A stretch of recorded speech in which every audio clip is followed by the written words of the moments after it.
大家好，欢迎收看《震惊最前线》，无马看中国，我是主持人张宏林。再次感谢大家收看我们的节目哦。这次长荣的在苏黎世运河哦，这次的主色哦，不只是这家公司，甚至我们讲的连台湾的知名度也另外一种形式要上国际哦。当然有些很好，有些听起来有点讽刺哦。但大家就在谈说，哇，为什么一个船哦堵住？那150多个小时里面产生了全世界这么大的一个震荡，甚至让原油产生。有人说这是对于所谓的一个所谓的运输的问题哦，或者是这条运河的问题，是不是好好来检讨？有人说哦，这可能另外一个问题是所谓的全球化是不是过度？当然，我觉得中国的崛起也跟这些全球化必然有一点关联哦，它也因此而受益成为世界的工厂哦。那这个苏伊士运河的一个这个事件哦，到底引发我们可以怎么样好好来做一个全世界全球的一些发展的一个观察？我们今天很开心邀请到中国经济学家，也是我们旅美的学者，我们陈小龙博士，陈老师你好。你好，观众朋友们，大家好。是老师，我们刚刚提到这个这次长荣的长次号因为这个堵住了在苏黎世运河经过这个6天的抢救，150多个小时，然后我记得在台湾的新闻很多都用那种外太空的卫星拍摄。整个要入到这个所谓运河之前，全部那个海湾都是密密麻麻的船只，这个据称有400-500艘，有的当机立断就赶快走别的，有的就迟迟等，但也不知道到底等多久，最后当然还是解决了，那就引起大家许多的一些关注哦。老师你怎么看待？到底为什么一艘船堵住一个运河，然后会产生全世界经济这么大的混乱，甚至油价因此上涨，然后有许多的这些我们刚刚提到的，甚至一些其他的原料也产生了一些价格的波动，老师是不是可以帮我们做一下分析？最近这个苏伊士运河的堵塞事件呢，吸引了各国目光了。那长次号就是个 Ever Given 这艘长荣租用的船呢，是全世界最大的货柜船之一。它是3月5号从台北港出发的，然后先到大陆那个深圳的盐田港，然后到新加坡的靠近新加坡的一个马来西亚的港口，叫做他用 Pelepas。然后在那里停靠以后，再准备开往荷兰的鹿特丹港。它一共装了18000个货柜。那么亚洲国家对欧洲的出口基本上靠海运，那么海运是一定要走苏伊士运河，很少有公司会想过说这会有什么问题。但是3月23号长次号在苏伊士运河行驶过程当中，突然的操纵失控，然后撞到右岸，然后它沉重的船头的插到泥里。就再也没办法移动了，然后船身就横了过来，船尾靠到左岸，把整个苏伊士运河的拦腰堵住了。那么，当时是全球很多公司的货轮都准备像往常一样通过苏伊士运河，然后河道被阻呢，他们只好抛锚等候。那么关系到经济全球化之下，很多国家经济命脉这个东西半球的海上运输突然就停顿了，这个已经实行了几十年的经济全球化敲响了一次警钟。那么事实上呢，苏伊士运河并不是唯一的一个海上运输的重要的这个咽喉点，像这样最重要的咽喉点，地球上还有3处，一处是巴拿马运河，一处是马六甲海峡，还有一处是卡住波斯湾的霍尔木兹海峡。那巴拿马运河和苏黎世运河其实都已经拓宽过了，但这次还是发生了这样的事故。而去年冬天，巴拿马运河也发生过大量船舶滞留。那么马六甲海峡呢，因为气象和地理方面的困难，本来操纵船舶就不容易。至于霍尔木兹海峡呢，很窄，油轮从那里出发，要运中东原油到北方台湾还有日本，必须要直角转弯，所以也是一个险要之地。那如果伊朗在这个地方用导弹或者投放水雷，那么油轮就会被堵塞。现在我们已经看到说，随着经济全球化造成全球制造业的加工中心，特别是中国那个世界工厂和主要的市场横跨半个地球，不是跨太平洋，就是要从这个苏伊士运河走。那么中间全靠海运来承担原材料、燃料还有制成品的运输。于是呢，集装箱货轮就越来越多，也越造越大。20年前啊，能装7000个货柜的船就被称作巨无霸货柜船了。那么现在的货柜船已经是以前的3倍那么大。2018年全球港口货柜大概是8亿个，2年以后就是30亿个，其中1%是用在亚洲各国的。那么除了货柜轮，还有专门运铁矿石、还有煤炭的散货船，还有液化天然气船等等，也都变成了巨无霸大轮。你像长次号就是一个超级货柜轮，它22万吨，载重量20万吨，全长400米，宽60米，时速可以达到23节，就是1小时42公里。2018年才启用的，是个新船，那么也是世界上最长的船之一。它船东是日本的正荣汽船公司，那么长荣海运呢是租用它的，船长和船员都是日本的船东公司派的，所以事故呢实际上是日本的船员造成的。那么苏伊士运河是在埃及的西奈半岛的西面，连接地中海和红海，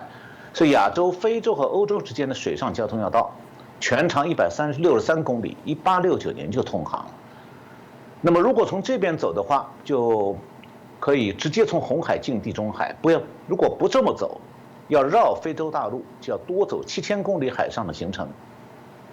那么像长次号这样的超大型货柜轮呢，是经济全球化的产物，可也被看作是经济全球化的利器。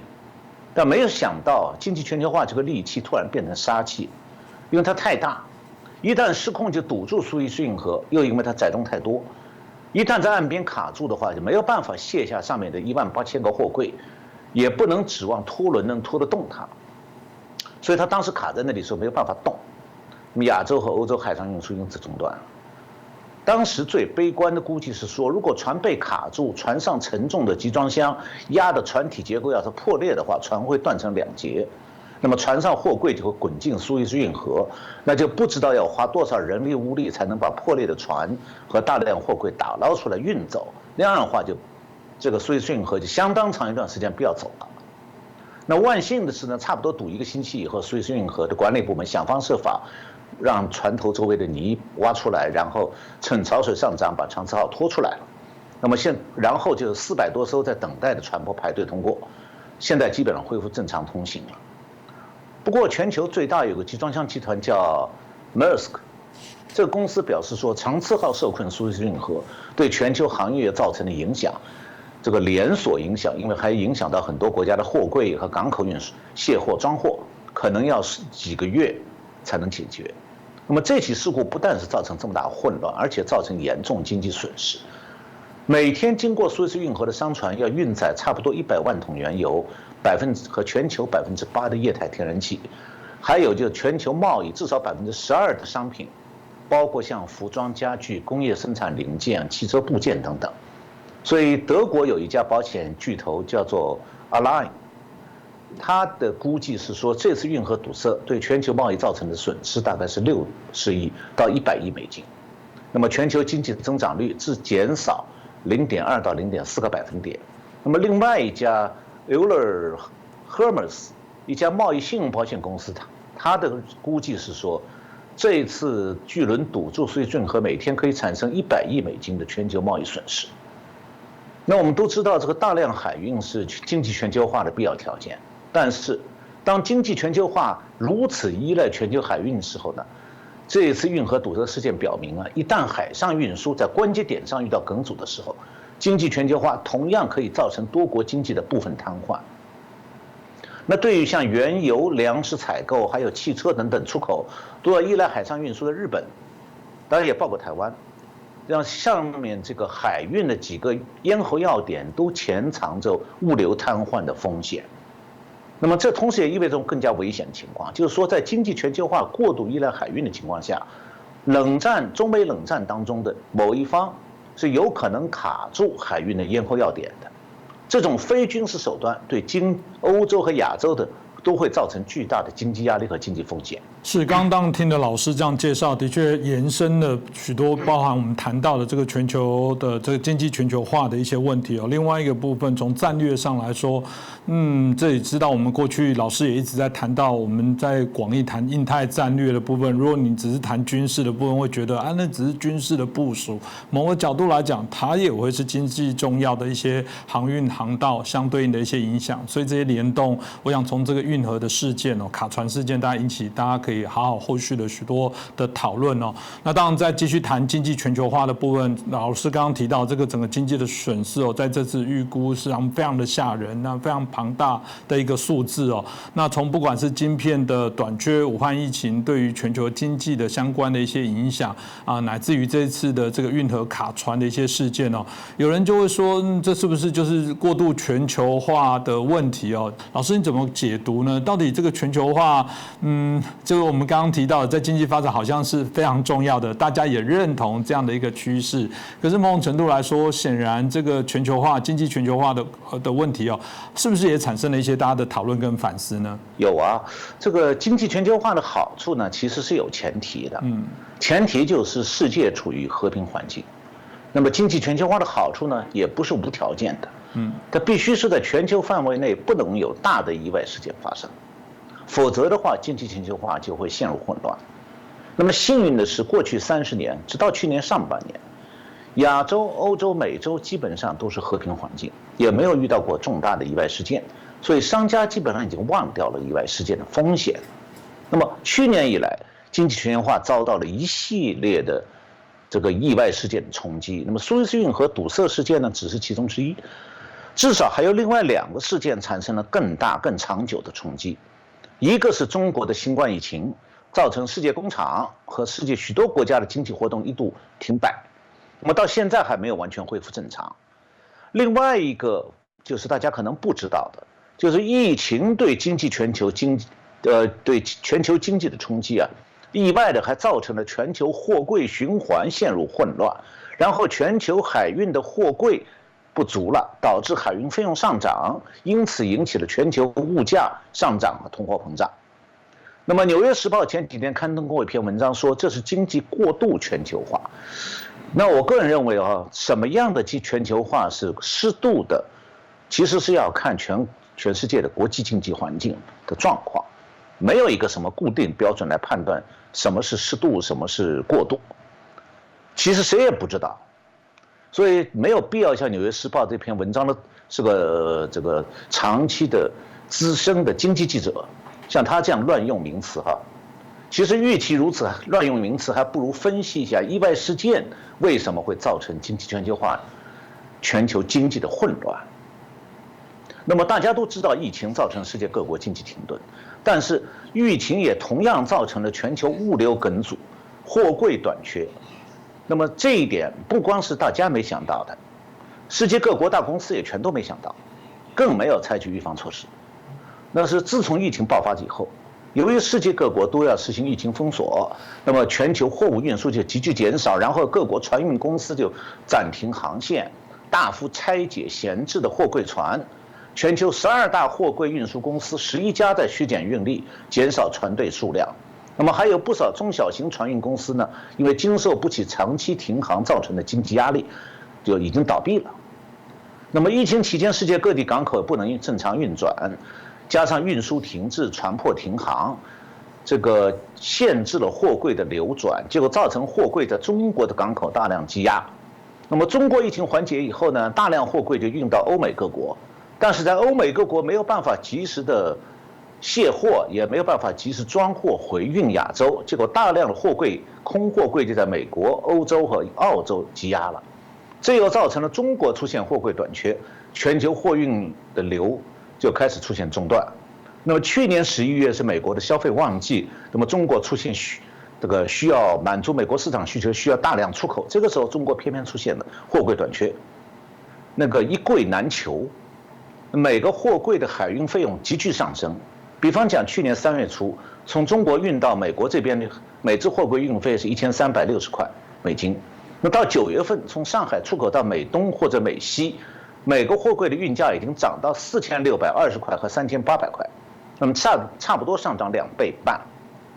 那么出口企业为了保住客户，亏本也要出口。那问题是不仅仅出口的成本上升了，更大的问题是海运风险跟着出来了。因为为了满足客户需要呢，海运公司尽量满载出航，结果集装箱堆得很高，就这个货柜堆得很高。据彭博社报道，有一家海运叫里德海运海洋海事管理咨询公司说，本来北太平洋的冬天啊就有极端天气和汹涌的海浪，这个时候大型货柜船最好是减速航行慢一点，这样就能克服船身的颠簸，还有恶劣天气造成问题。但是由于运费暴涨，客户紧催，海运公司就不顾危险的以最快速度航行，希望尽快到达目的地，结果就频频发生货柜落海的事故。我看到《华尔街日报》去年11月20号报道，去年报道的是去年11月30号，一艘从大陆深圳盐田港开往加州长滩的货柜轮，在夏威夷西北1600海里的地方遇到风暴，船上集装箱倒塌，然后落水，1816个货柜掉到海里。然后去年12月31号，可能台湾还不知道，长荣海运有一艘货柜船在日本海丢了40个货柜。那么今年1月16号，一艘从大陆厦门到洛杉矶的货轮，途中是750个货柜落海。还有1月份一艘从韩国开到北美的货轮是76个货柜落海。这个货柜本身就很重，再加上装一箱货，落海以后马上就沉底了，所以不可能再打捞。那么世界航运理事会有一个统计，他说去年，这是7月份的一个报告显示的，他说从2008年到2019年10几年当中，全球平均每年大概有1382个货柜落海。那么去年12月到今年1月，仅仅3个月里头，就是太平洋航线这一条线，就是3000个差不多2700个货柜箱落海。那么现在货柜问题到现在还没有恢复正常，海运费用的暴涨呢，已经造成美洲和欧洲物价上涨，推动全球通货膨胀。那么通货膨胀又势必要影响到欧美国家中央银行货币政策，所以去年下半年以来海运不畅这件事，到后果现在还没有完全显示出来，但它确实已经是一个非常值得警惕的问题了。是，刚刚当然听到老师所介绍的部分，就让我们知道说，没想到全球化连货柜运输的部分哦，你想要送，你还都没办法送哦。那这个当然是个为难。刚刚提到了，在经济发展上来说，透过全球化，大家可以享受非常低廉、分工的部分来处理哦。那另外一个是，原来你只是一个内需的市场，突然变成我们刚刚提到的国际化的这些市场。但全球化从我们过去节目谈论非常多的问题哦，包含社群这些媒体也全球化，因为你使用脸书、使用 Google、使用包含我们收看我们的节目、使用这个 YouTube 都一样。那才前阵子我们才探讨说，甚至这些全球化的大企业哦，它甚至都已经可以不止富可敌国，它甚至可以扮演另外一个角色，对于这个国家的政治可能进行一些干扰。那如果以晶片为例哦，晶片前阵子也非常的欠缺哦。那晶片是一个非常复杂、非常精细的高科技的部分，它的制程必须经过2000多道的这些工艺的程序哦。那目前为止也没有一个国家独立可以把它完成，从原料到最后的一些成品甚至做成这个使用在这个商品上面，所以它是一个非常极细的一些分工的一个处理哦。所以大家就会说这一次的这个晶片的欠缺哦，会不会某种程度来讲，也就是代表了这个全球化里面可能某些警讯的一个参考的指标？也有人说，会不会因此产生了一个我们不知道的蝴蝶效应哦？到底会对全球的经济，甚至经济以外的事情产生什么样的影响？那陈老师你怎么看呢？实际上现在全球已经出现了晶片危机了。这个程度呢，可能一般的普通消费者不一定会很了解。那么发生的原因呢，其实是一系列意外事件的叠加效应。那么过去这1年当中晶片产业发生的每一个意外事件本身而言只是局部的事故或者决策错误，但是在经济全球化状态下，这个晶片产业链发生了多米诺骨牌效应和整个产业链的共振。所以今年2月份，台湾的数位时代网站刊登过一篇文章，标题叫做《晶片荒引发蝴蝶效应》，就是主持人刚才讲的这个概念。这标题很有意思，蝴蝶效应这个 butterfly effect， 它指的是说，在一个动态系统当中，初始条件的微小变化会带动整个系统长期而且巨大的连锁反应。这个在物理上叫做混沌现象。那么最初注意到这一点是美国一个气象学家叫 Edward Lorenz， 他1961年他是用这个数学模型想计算模拟大气当中空气流动的规律。结果发现说，他在用这个计算精度方面，小数点后头取3位和取6位，结果得出来的结论完全不一样。也就是说，数学上一个看起来不引人注意的一个初始条件的微小改变，从小数点后3位变成改6位，那么最后在复杂的连锁过程中会导致无法想象的巨大改变。所以这个 Edward Lorenz 后来就写了一篇文章，他用了个比喻来描述这种现象，就是说一只蝴蝶在巴西轻拍翅膀就可以导致1个月以后德克萨斯州一场龙卷风。这就是蝴蝶效应这个名词的由来。那么现在我刚才提到今年全球发生的这个晶片产业链发生了晶片危机，这个晶片危机也是蝴蝶效应的一个例子。那么晶片产业链，刚才主持人讲到，上下游是相互高度依存的，在上游或者中游环节，如果发生几件表面上看起来毫无关联的事情，结果会产生极大的连锁效应。那么我现在讲一下导致这次晶片危机的，一共我统计了一下，大概是7件偶发事件。第一件是去年春天全球疫情爆发，那么汽车行业大幅度减产，很多厂商就开始为了节省成本，就把他们汽车用晶片的这个订单取消了很多。那么第二件事是中共点燃中美冷战之后，美国开始制裁中共的高科技企业，那么这些中共企业呢，就要赶紧在制裁生效之前，大批的抢购各种晶片，那么占用了晶片企业的产能。那么等到下半年汽车厂恢复生产的时候，想重新下单订晶片的时候，发现晶片企业产能已经用完了，那么汽车用的晶片就开始短缺。那么第3件事情就是去年年底传出来说，所有晶片企业都需要用的一种叫做堆积膜，是日本的未知数公司生产的，就是造味精用海带提炼味精的一个副产品，是制造晶片所需要的一个重要的这个成分。结果呢，因为它的产量不够，它产量不够，据说是因为世界各国中餐馆关门而造成的。产量不够就影响到晶片企业的增产能力。那第4个跟台湾有关，第4件事就是今年2月4号，桃园的新兴电子它的厂房失火，那么它是供应多家晶片大厂的晶片载板产量，那么产量减少呢，这个也导致晶片的产能不足。那么第5个因素就今年2月13号，日本福岛近海发生7.3级地震，那么日本的排名这个晶片市场第3的叫瑞萨电子，它在日本东海岸的这个东北的那个茨城县一家主力工厂受地震影响呢，一度停电，生产线也停下来。那么第6个因素就2月中旬寒流袭击美国德克萨斯州，那么发生大范围的断电，那么当地几家汽车用晶片厂也停产。那么第7个因素就是3月19号，汽车晶片的刚才讲那个日本的瑞萨公司又发生火灾，工厂又停产。那么现在呢，晶片短缺危机到什么程度呢？先是因为汽车用的晶片短缺，导致汽车厂很多都开始停产或者减产，然后是手机晶片短缺，影响到手机产量开始减少。那么最近大陆有爆出消息说，由于晶片短缺，导致大陆生产的各种从空调，这个还有冰箱、洗衣机这些要用芯片的家用电器，也开始因为晶片涨价短缺，不是减产就是价格暴涨，涨了40%左右。可以讲半导体产业链还有各行各业的晶片用户，从来没有遇到过这么严重的困境。但我们想一下的话，上面我刚才讲了7个原因，其中只有1个是决策错误，就是汽车厂商削减订单，他们自己造成的。另外一个是属于政府决策的结果，就是美国要制裁中共，那么中共开始抢购晶片。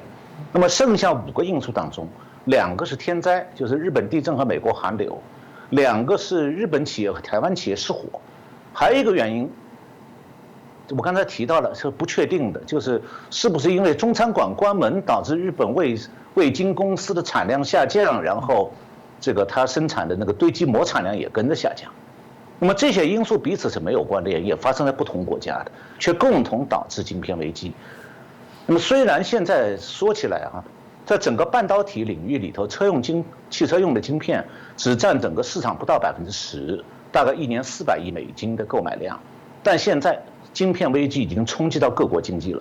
所以它说明一个问题，就是在和平时期，各种意外事件都可能导致经济全球化重要产业链中断或者减产。那么谁都无法事先预计到说意外事件什么时候发生，也更没有办法预防。那么很显然的，晶片危机的教训就是说，重要产品的生产厂商过于集中，造成全球单一产品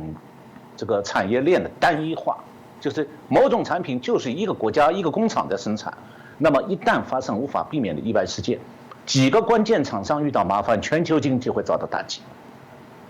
另外一个就是产业链上一个教训，就是产业链上一些重要零部件的用户啊，如果这些用户过分追求降低库存、节约库存成本，那么供应链因为意外事件一旦中断的，或者供应量减少，这些厂商受到损失的话，其实是咎由自取。谁让他们缺少风险意识？是刚刚老师的介绍，让我们大家了解一下全球化产生的一些联动影响。当然这是非常为难哦，因为刚刚听老师的脉络，你就会发现说全球化过度集中。那集中为什么集中？因为大家分工的结果就是每一个人在有限的资源专精做好某些事情，所以整个成本就可以大量的下降。如果今天每个国家都想发展所有的制程，可以想象它有没有那样的经济规模？毕竟，这个资本主义来讲，还是要靠自己的努力，又不是国营企业。然后大量的投资作为国家的发展，所以这个发展我就觉得会产生许多微妙联动的问题哦。所以这个部分当然接着也请教老师说，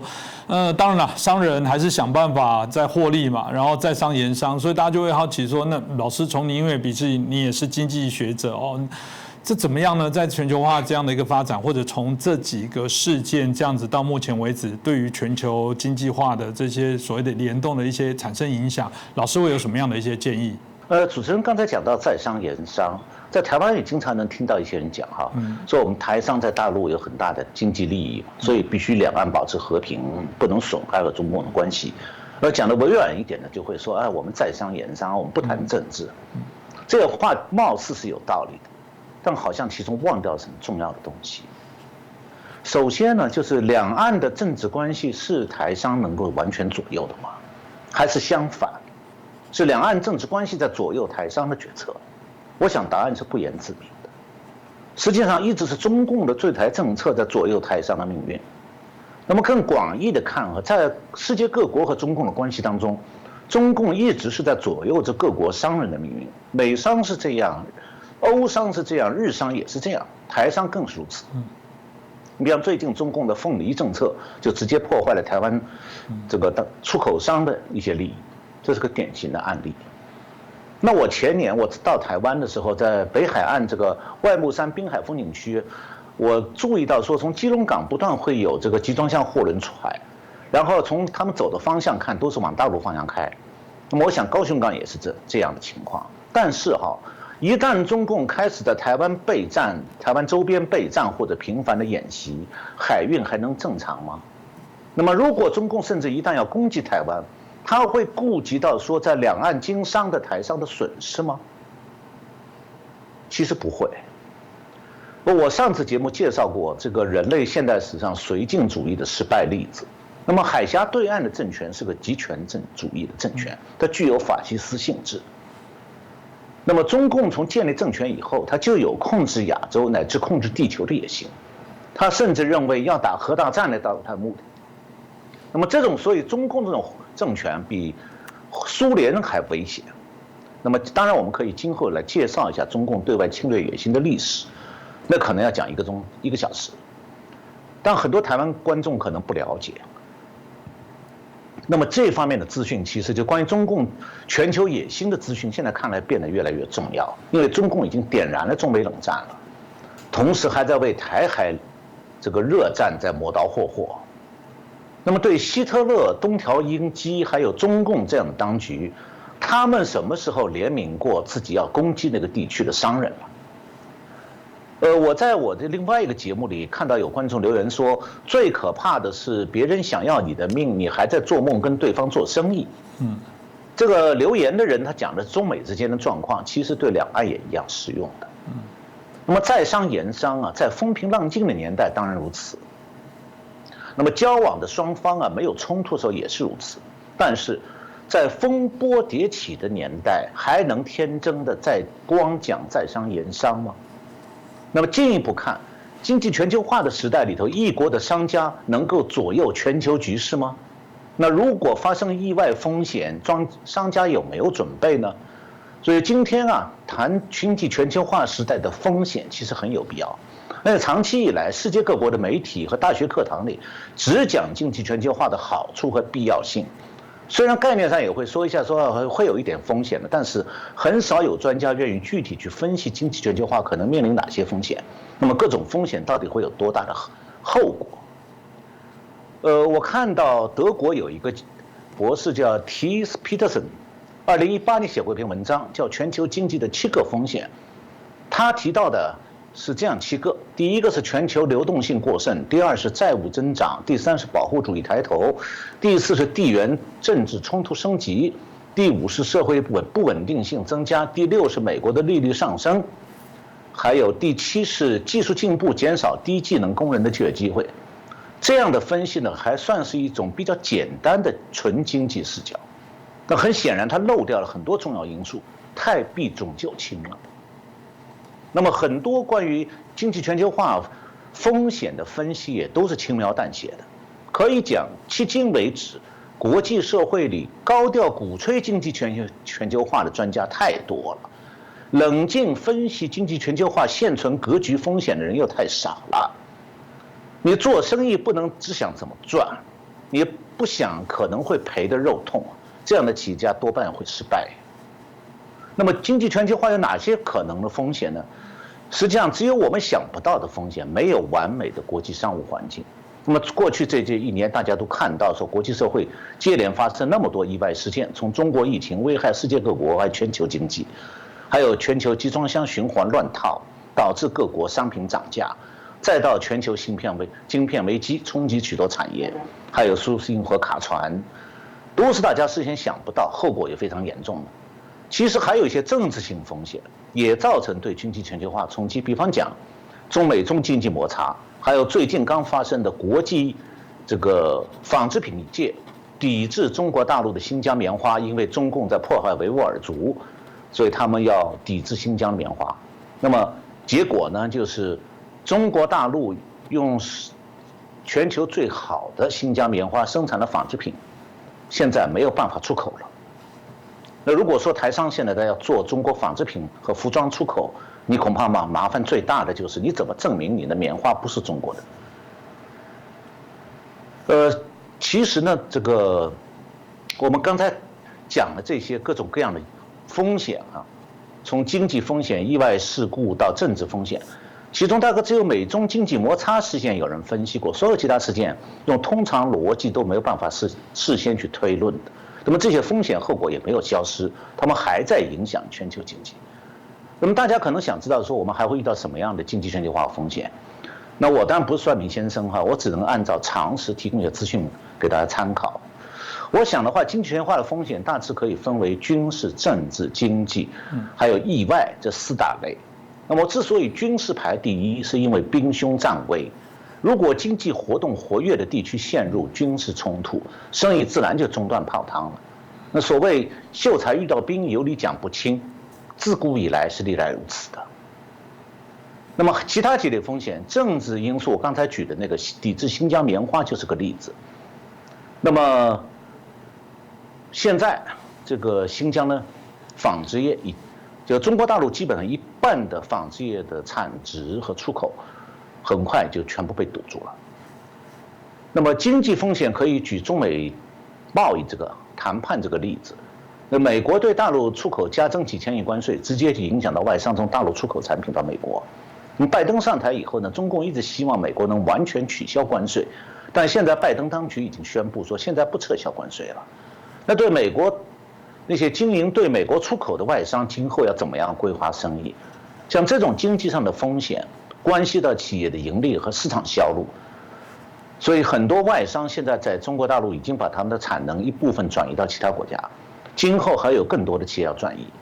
比方最近郭台铭那个富士康就把产能从很大一部分从大陆转走了。所以国际大环境变了，中美关系处于冷战状态，双方实际上已经处于敌对关系了，所以企业不得不面对这个巨大变化。经济全球化呢还会继续下去，但是风险意识决定了企业决策必须要改变。是，当然从这一次的这个苏伊士运河，有人说这个是对于全球化的一个警钟哦，就像刚刚老师特别提到的部分哦。但我就比较好奇，老师你自己预测，在整个事件之后，只是一个叫做单纯意外，或者是他们像老师刚刚很深度精细的分析说，这可能会让许多的一些国际的企业，甚至包含政府哦，他们在所谓的全球经济的布局上面会做了一些改变。老师你怎么分析看待呢？我首先来讲一下这个媒体还有大学课堂里头对经济全球化的说法。那么一段时间以来，经济全球化一直被看作是一个人类社会进步的标志和最高境界。那么在一些左派的眼中呢，甚至被戴上了政治正确的桂冠，好像谁要批评经济全球化就不正确。但自从中美经贸摩擦和中美冷战爆发以来，这个现在呢，这个维护经济全球化已经成为有点像众口一词的一面倒。从西方的经济学家到反川普的美国媒体，从欧洲的和亚洲各国政府，再到美国企业界多数企业，虽然表达不同，基本上都是一个声音，希望回到经济全球化的原来状态，不要对中国加税，影响全球经济稳定。那么这种错误看法的根源是，他们对经济全球化这个天然的缺陷，就风险的这个低估，还有对中共制度的走向有错误的理解。就他们老以为中共可以是和平的、不争霸的、不想挑起战争的，这都是对中共的错误理解。那么这种错误看法故意忽视了集权政府支配下那种超大经济体加入经济全球化以后会造成的不良后果。那么他们的认知盲点在哪里？盲点就在于他们相信说，在全球自由贸易、自由投资的情况下，企业会追求最大利益，给世界经济带来最大获利。那如果参与经济全球化的不光是民主国家企业，还有中共那样集权政府哦。那被中共政府捆住手脚的那些西方企业，包括台商，他们玩得过中国政府吗？当然玩不过啊。还有这个集权政权，如果通过加入经济全球化壮大了起来，他就想要支配世界、掌控世界，首先威胁周边国家。现在台湾就在受到威胁，最近在威胁菲律宾，还在威胁澳大利亚，同时也在威胁美国。那么西方经济学家和各国企业界是硬是要把老虎当作猫，把狼当成羊，要依赖中国这个世界工厂来提供全球产业链，其实是把自己国家的绞索送到中共手里去了。那么川普总统最大的贡献就在于说，他是看到了这个危险的，看到了中共的野心，所以他及时采取了反制措施。那拜登现在他不肯承认中美两国其实已经处于冷战当中，但他也不便向中共下跪。那么现在4月2号，美国、日本和韩国在美国海军学院举行过3边会谈，其中一个议题就是半导体供应链的安全问题。这表明经济全球化的产业链原来是以中国为中心的布局，现在必须要改变了。一方面是民用商品的厂家出于美国针对中共关税的这种考量，已经把部分供应链从中国转移了，那么今后还会继续这样做。那么另一方面，事关国家安全的晶片这类高科技产品，美国现在既要防止尖端技术流入中共手中，也要防止高科技产品供应链依赖中共。那么在这样的大背景下，对台湾的教训是什么？那如果说经济全球化过度依赖中国，那么台湾在这个过程当中也同样过度依赖中国。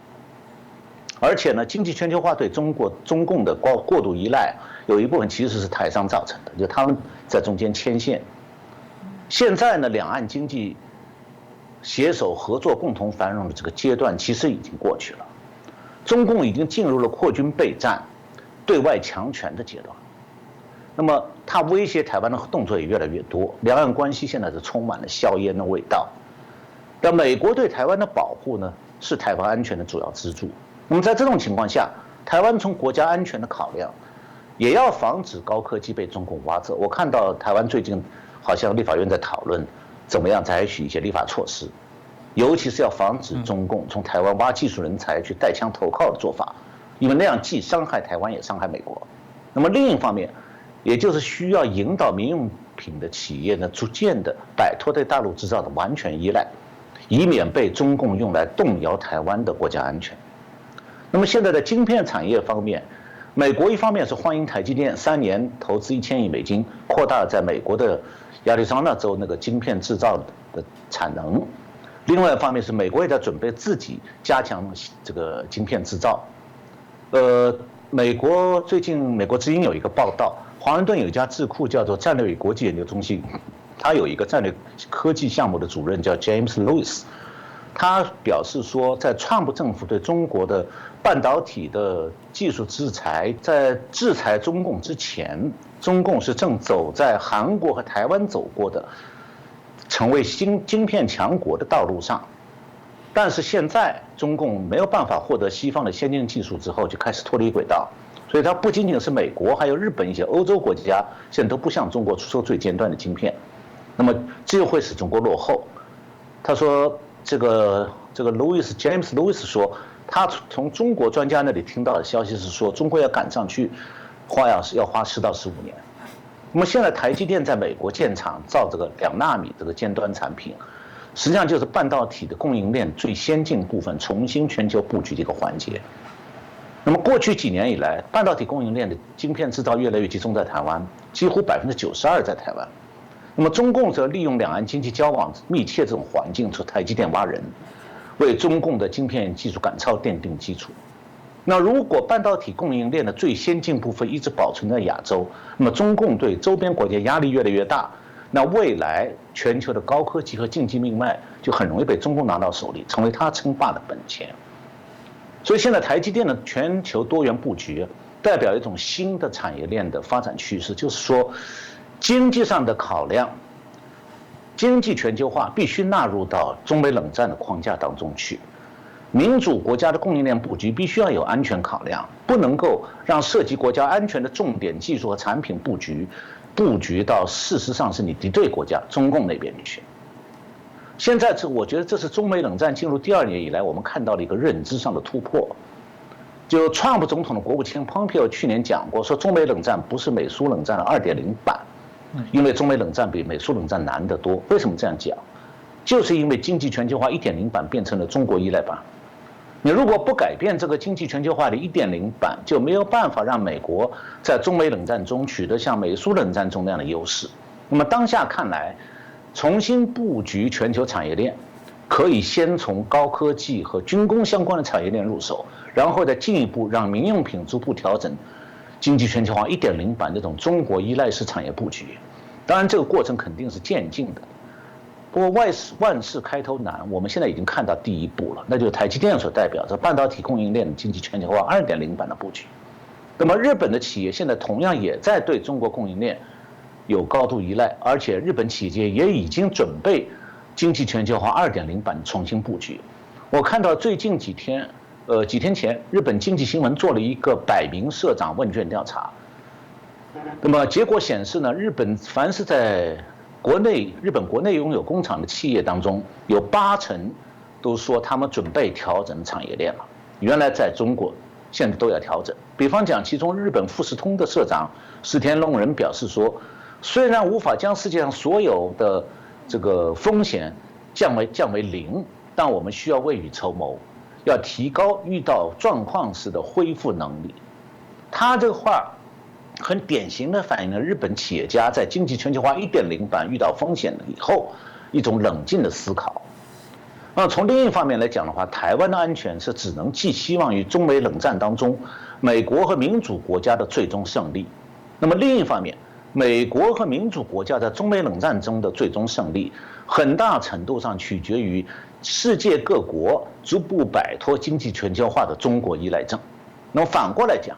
一旦经济全球化1.0版的中国依赖型的产业布局改变了，中共的经济基础也就逐步削弱。那么至于中共为什么靠自主研发，它就没有办法赶超世界科技的先进水平啊，这是个很大的话题，我们以后再找时间具体讨论。我就讲到这。是，谢谢我们陈老师哦。陈老师刚刚在介绍经济全球化的问题或过度经济全球化的部分哦，我觉得大家在里面应该收获非常的多。我自己就想象第一个问题，当大家层次停留在到底全球化好不好？因为我刚刚提到这是主观价值的选择，但回过头来讲，在谈到的是这个经济全球化的发展过程当中，我觉得我更蛮喜欢刚刚的那个名词，就是我们对于中国的这个过度依赖症的部分而产生的联动的影响。全球化的部分应该是一个好伙伴的一个关系，但你中间有一个不良善的家伙在里面从中过程，然后借由合作的过程当中，因为他扮演某些重要的角色，因为是分工嘛，缺一不可。连老师刚刚提到日本一家连做这样的一个什么生产中餐厅影响都来影响到整个晶片制程，大家就因为每一个人都很重要，但偏偏有人